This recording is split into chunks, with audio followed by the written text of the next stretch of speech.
Morning student. आज आपण mathematics standard 7 याच्यामध्ये चॅप्टर नंबर 6 इंडायसेस शिकणार आहोत. Indices mean what? इंडायसेस मीन घातांक, ज्याच्यामध्ये एक बेस असेल आणि एक असेल इंडेक्स. ओके. सपोज आपल्याकडे 4 नोटबुक्सचे काही ग्रुप्स आहेत आणि ते आपण 7 चिल्ड्रन्सला डिस्ट्रीब्यूट केले. तर इथं जे नोटबुक्स दिसत आहे हे कितीचा ग्रुप आहे? ते 7चा. आता हे 7 चिल्ड्रन्सला वाटलेल्या 4 नोटबुक्स, 4-4चा जो ग्रुप आहे, तर how many notebook we are distribute, हे जर शोधायचं असेल तर आपल्याला 4चं किती वेळा ॲडिशन करावं लागेल? 7 टाइम्स. आणि आपलं आन्सर किती येईल बरं? तर आन्सर येईल आपलं 28. Total notebooks is equal to 4 + 4 + 4 + 4 + 4 + 4 + 4 which is 28 notebooks. आता असं हे सिंपल होते 8 टाइम्स 7 टाइम्स आपण मांडलंय. पण सपोज 200 टाइम्स 400 टाइम्स राहिलं असतं तर मग अशा वेळेला सिंपल काय लक्षात ठेवायचं? ॲडिशन काय होते? रिपीटेड होते. म्हणून लक्षात ठेवायचं, addition of a same number again and again can be shown as multiplication. Okay. म्हणजे आपण कसं करू शकतो ते? Total notebooks is equal to 4 × 7 which is 28. या ठिकाणी ॲडिशन मांडली का आपण? नाही, फक्त काय मांडलं? मल्टिप्लिकेशन. ॲडिशनच्या जागेवर आपण मांडू शकतो मल्टिप्लिकेशन. आता आपला पुढचा जो टॉपिक शिकायचा आहे त्याचं नाव आहे काय? Base and index. एक गोष्ट आपण लक्षात घेऊ. सपोज मल्टिप्लिकेशन या ठिकाणी मांडलेलं आहे. Okay. How many times? 1 2 3 4 5 6 7 8. 2चं 8 time multiplication मांडलेलं आहे. जर हेच आपल्याला सिंपल लिहायचं राहिलं असतं तर आपण कसं लिहिलं असतं? 2 is multiplied by itself 8 times असे म्हणता आलं असतं. पण ते सिमिलरली आपण कसं मांडू शकतो? दिस इज रिटन ॲज 2 आणि त्याचा पॉवर घ्यायचा 8. इन शॉर्ट, एकदम छोट्याशा याच्यामध्ये एका छोट्याशा याच्यात आपण ते मांडू शकतो. This is index form of the multiplication. हे जे दिसत आहे याला म्हटलं जातं index form of multiplication. Suppose या ठिकाणी 2 काय आहे? बेस आणि 8 काय आहे? इंडेक्स. मग काय लक्षात ठेवायचं? ज्याचं मल्टिप्लिकेशन रिपीटेड होतं, ज्याचं मल्टिप्लिकेशन आपण रिपीटेड मानतो, पुन्हा पुन्हा मानतो, ज्याचा गुणाकार परत परत मांडलेला दिसतोय, तो आहे बेस. आणि मल्टिप्लिकेशन किती वेळा आहे ते असतं त्याचा इंडेक्स. कळालं का? बेस आणि इंडेक्स, बेस आणि इंडेक्स. ओके. तर बघा या ठिकाणी हा जो 2 आहे, 2 is called as base and 8 is index or exponent. Exponent त्याला म्हणतात. मराठीमध्ये हा पाया आणि हा घातांक. ओके. तर आता बघू हा जो पाया आहे आणि घातांक आहे हा वाचायचा कसा? लास्ट टाइम मी कसा वाचला? 2 आणि त्याचा पॉवर 8. पण हे असं न वाचताना आपण असं 3 पद्धतीने वाचू शकतो. Okay. 2 raised to the power 8 or 2 raised to 8 or the 8th power of 2.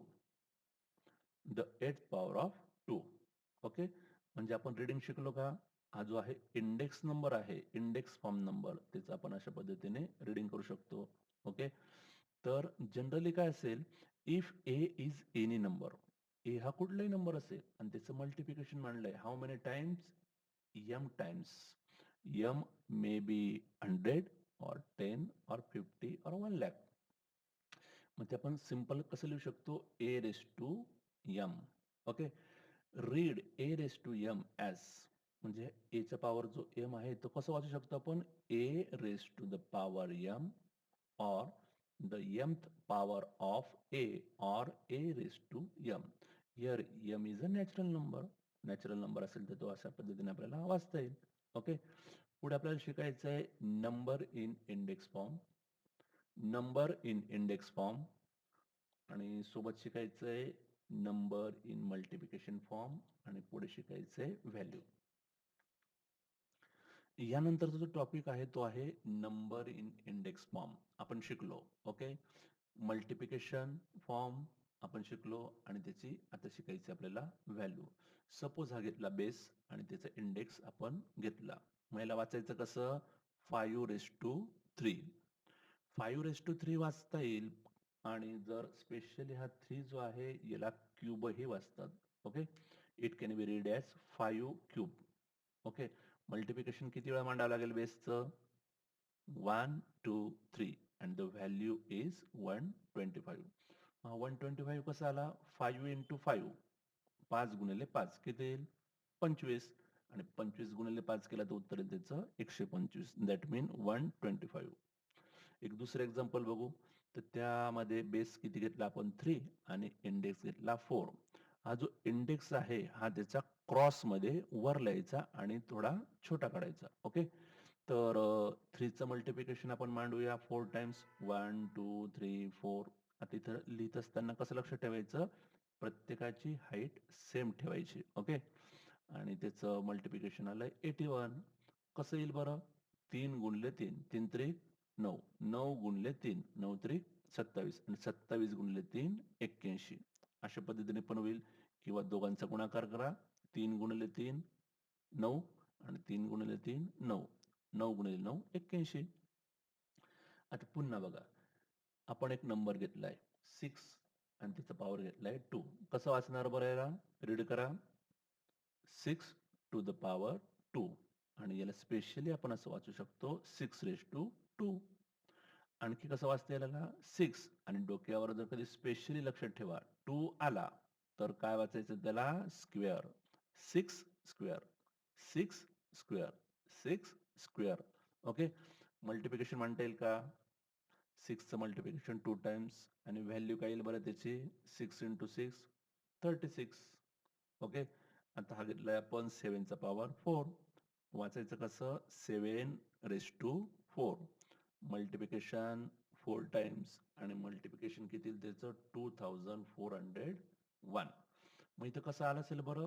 7 आणि 7चं मल्टिप्लिकेशन करायचं आणि नंतर त्याचं 7 आणि 7चं मल्टिप्लिकेशन करायचं 49.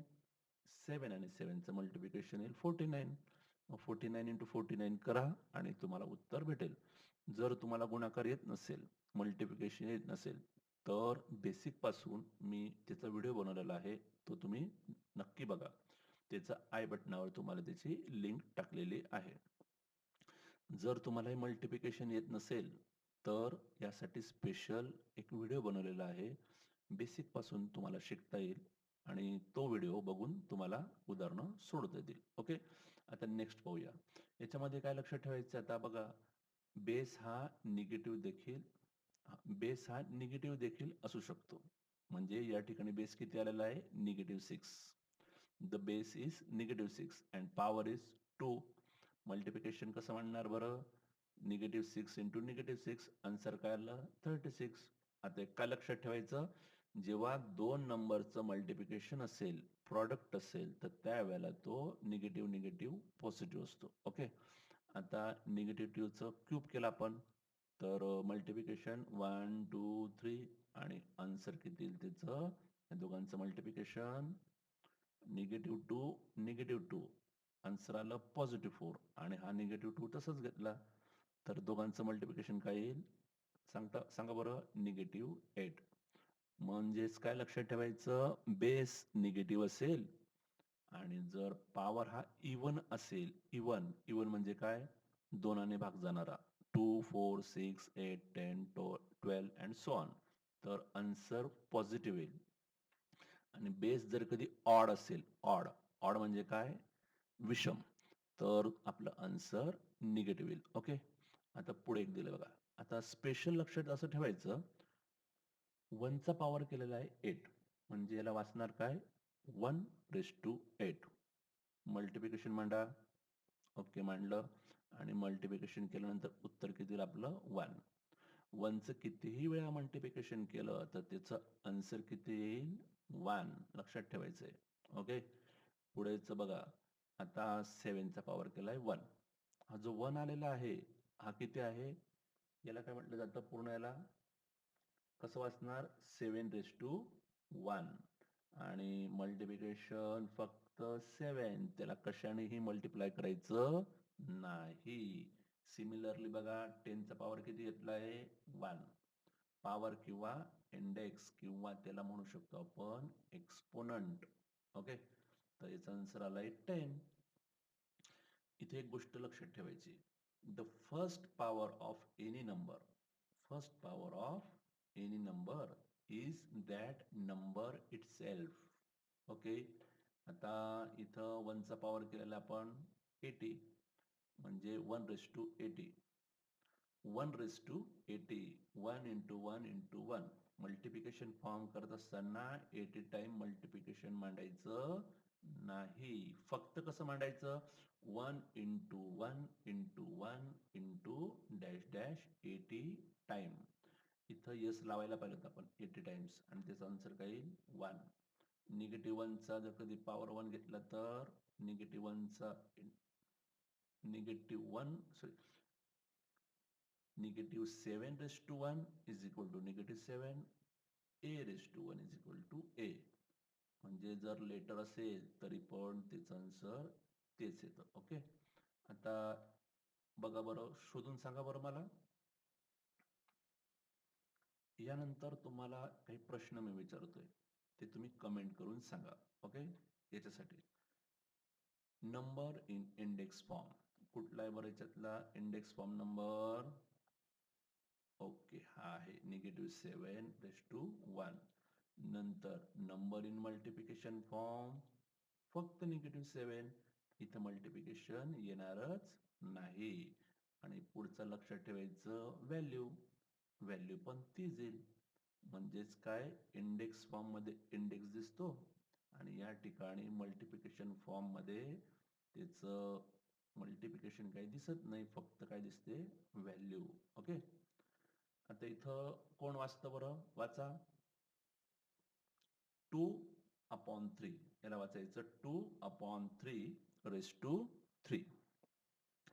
किंवा याला कसं वाचणार आणखी 2/3 मल्टिप्लिकेशन फॉर्म 1 2 3. या ठिकाणी गोष्ट लक्षात ठेवायची, हा आहे न्यूमरेटर आणि हा आहे डिनॉमिनेटर. न्यूमरेटरचं मल्टिप्लिकेशन आणि डिनॉमिनेटरचं मल्टिप्लिकेशन त्यांच्या प्लेसलाच करायचं आणि आपलं आन्सर आलेला आहे 8/27. कसं आलं असेल, 2 into 2 4 आणि 4 into 2 8, 3 into 3 3 into 3 6 आणि 3 into 3 9 आणि 9 into 3 27. ओके, अशा पद्धतीने आपल्याला ओळखता पाहिजे. मग त्याच्यातला इंडेक्स फॉर्म कुठला, हा आहे इंडेक्स फॉर्म. मल्टिप्लिकेशन कोणतं, 1 2 3 इथे दिसतंय ना, हे आहे त्याचं मल्टिप्लिकेशन फॉर्म. आणि व्हॅल्यू कुठली, तर ही आहे त्याची व्हॅल्यू. ओके, आपल्याला प्रॅक्टिस सेट 26 सोडवताना याचा उपयोग होणार आहे. ओके, तर आता आपण सुरू करूया प्रॅक्टिस सेट 26. चॅप्टरचं नाव आहे इंडायसेस. एक टेबल दिलेला आहे, कंप्लीट द टेबल बिलो. या टेबलमध्ये indices, base, index, multiplication form आणि व्हॅल्यू दिले. जर एखादी आपल्याला तिथं ब्लँक असेल तर ती आपल्याला भरायची. सपोज पहिल्या ह्याच्यात तर काहीच रिकामं दिसत नाही, समजून घेऊ. ओके, 2/4. ओके, पहिलं उदाहरण आपण चेक करून बघू. 3/4. 3 बेस आहे, 4 इंडेक्स आहे, 4 टाइम मल्टिप्लिकेशन आहे आणि व्हॅल्यू आहे 81. आता इथं सांगा बेस कुठला येईल, यामध्ये 16 सेकंड एक्झाम्पल मध्ये 16³ आहे, तर त्याचा बेस किती येईल इथे सांगा बरं. 16, इंडेक्स किती येईल 3 आणि त्याचं मल्टिप्लिकेशन 16 into 16 into 16. जर तुम्हाला मल्टिप्लिकेशन जमत नसेल तर व्हॅल्यू काही काढता येणार नाही. आणि मल्टिप्लिकेशन जर प्रॉपर शिकायचं असेल तर माझा व्हिडिओ आहे तो बघा आणि तुम्हाला मल्टिप्लिकेशन फार फास्ट करता येईल. ओके, तर मल्टिप्लिकेशन आलेलं आहे त्याचं 4096. सपोज तुम्हाला बेस दिलाय आणि इंडेक्स दिलाय, मग आपल्याला इंडायसेस फॉर्म मध्ये मांडता येईल का? सगळ्यात अगोदर काय लिहायचा, बेस, आणि नंतर घ्यायचा त्याचा काय घ्यायचा, इंडेक्स. म्हणजे -8/8. मल्टिप्लिकेशन मांडा, -8 इंटू -8. बेसचं मल्टिप्लिकेशन इंडेक्स टाइम पर्यंत घ्यायचं आणि व्हॅल्यू आपली 64 आली. मल्टिप्लिकेशन दिलं असेल तर अगोदर घ्यायचा बेस, नंतर घ्यायचा इंडेक्स. बेस तुम्हाला कळालाय, ज्याचं मल्टिप्लिकेशन रिपीटेड होतं तो बेस, आणि मल्टिप्लिकेशन बघा 1 2 3 4 टाइम म्हणून त्याचा इंडेक्स किती आला 4. आणि या ठिकाणी तो आपण इंडेक्स फॉर्म मध्ये असा मांडू शकतो. बाकीचं हे सोपंच आहे बघा. 5 नंबरच्या एक्झाम्पल मध्ये बेस किती आहे -13. मग घ्या बरं इथं -13. या ठिकाणी काय येईल इंडेक्स 4, मल्टिप्लिकेशन 4 टाइम्स. काय शिकवले तुम्हाला, मल्टिप्लिकेशन जर इव्हन टाइम असेल तर आन्सर पॉझिटिव्ह येईल आणि ते आले 28,561. प्रॉब्लेम नंबर 2 बघा, find the value. How many problems are there? There are 8 problem. 8 problem दिलेले आहे. हा, तर पहिला प्रॉब्लेम घेऊ. 2/10. काय करायचं, 2चं मल्टिप्लिकेशन 10 टाइम मांडायचं. ओके, आणि त्याचा आन्सर आलाय काय आलाय 1024. 2 इंटू 2 4, 4 इंटू 2 8, असं मल्टिप्लिकेशन तुम्हाला करत करत जायचंय. ओके, सेकंड बघा. Second problem 5 cube. Multiplication 3 times आणि आन्सर काय त्याचं 125. Problem number 3 -7/4. -7चं मल्टिप्लिकेशन 1 2 3 4. आता बघा, ह्या दोघांचं मल्टिप्लिकेशन केलं तर काय येईल ते 49. या दोघांचं मल्टिप्लिकेशन केलं तर काय येईल ते 49. साइन कोणता येईल, negative negative positive, negative negative positive, आणि याचा आन्सर सुद्धा पॉझिटिव्ह येईल, ते आहे 2401. Problem number 4. कोण रीड करतो बरेला, -6/3, किंवा कसं वाचणार आणखी -6 क्यूब. मल्टिप्लिकेशन असं मांडायचं आणि त्याचं या दोघांचं मल्टिप्लिकेशन पॉझिटिव्ह आणि हा आला -6. ओके, नंतर आपला आन्सर किती आलाय 216. हे 4 प्रॉब्लेम झाले. आता 5वा प्रॉब्लेम काय येतो 9 क्यूब. मल्टिप्लिकेशन 3 टाइम्स आणि दोघांचं मल्टिप्लिकेशन असं मांडायचं. ओके, जर तुम्हाला प्रॉब्लेम लिहून घ्यायचे असेल तर व्हिडिओ पॉज करा आणि लिहून घ्या. ओके, आता आन्सर आलाय 729. ओके, आता सांगा बरं 8चा किती पॉवर केला आपण 1. रीड करा 8/1. मल्टिप्लिकेशन फॉर्म ओनली 8 आणि व्हॅल्यू पण 8. ओके, आता पुढचा प्रॉब्लेम, प्रॉब्लेम नंबर 7. आता डायरेक्ट घेतलंय बघा 4/5 क्यूब. Multiplication 3 times. न्यूमरेटर वरच्या बाजूला गुणाकार, डिनॉमिनेटर खालच्या बाजूला गुणाकार. 4 into 4 into 4, 4 into 4 into 4 64. 5 into 5 into 5 125. अशा पद्धतीने तुम्हाला उत्तर लिहिता यायला पाहिजे. पुढचा जो प्रॉब्लेम आहे तो काय आहे बघा, -1/2चा 4th पॉवर. वाचायचं कसं, -1/2/4. मल्टिप्लिकेशन मांडलं.